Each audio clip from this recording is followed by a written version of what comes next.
Today we are going to be creating a Cat.6 patch cable to run between my modem and my router.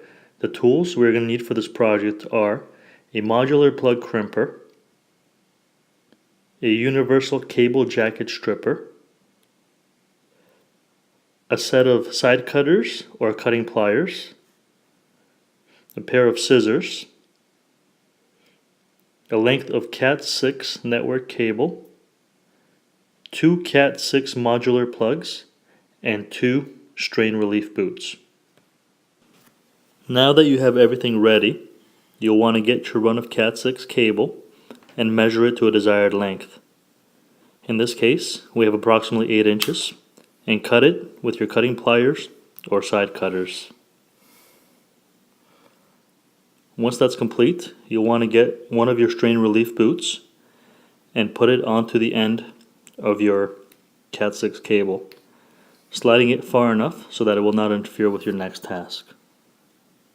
Next, you'll want to get your universal cable jacket stripper, ensuring that the cutting blade is set at the appropriate height. Once you've done that, you'll want to cut off approximately 1 inch of the outer cable jacket that is covering the wires. Once you remove the cut off cable jacket, you will notice that there are 4 twisted wire pairs. You'll want to remove those 4 twisted wire pairs away from the plastic separator. After that, you'll want to splay each of the 4 twisted wire pairs onto 8 individual wires. Now that we have the wires individually separated, you'll notice there's a plastic piece in the middle that is no longer needed. You'll want to get your cutting pliers or side cutters and cut that plastic piece as close to the cable as possible. We are now ready to install the plug onto the Cat.6 cable. To make this job a little bit easier, we got a Cat.6 plug that has an insert. We're going to be inserting all 8 wires into this plastic insert prior to installing it into the actual Cat.6 plug. When looking at the plug from the front with the teeth down, pin 1 will always be on the left. Following this wiring diagram, you'll want to start off with the white/orange wire and insert it into the left side of the insert.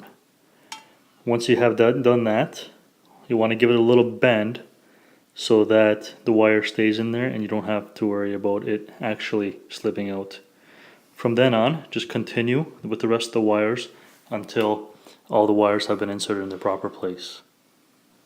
Once you have inserted all 8 wires, you'll want to make sure that you push the insert as close as possible to the cable jacket so that we get a nice tight fit inside of the actual Cat.6 plug. Next, you'll want to get yourself a set of scissors and cut the excess wire flush with the insert. This is necessary for us to put this actual insert into the plug. We can now grab the plug and fit the insert along with the cable jacket into the actual plug. When doing this, you might want to give the cable jacket a little bit of a squeeze to make sure that it gets into the plug. Once you've done that, give it a good push so that the insert is all the way in at the end of the plug. Once you have the insert and the cable properly seated inside of the plug, you'll want to get your crimper and insert the plug into the 8-pin hole. Once it's in there, give your crimpers a full squeeze to ensure that all the pins are crimped properly.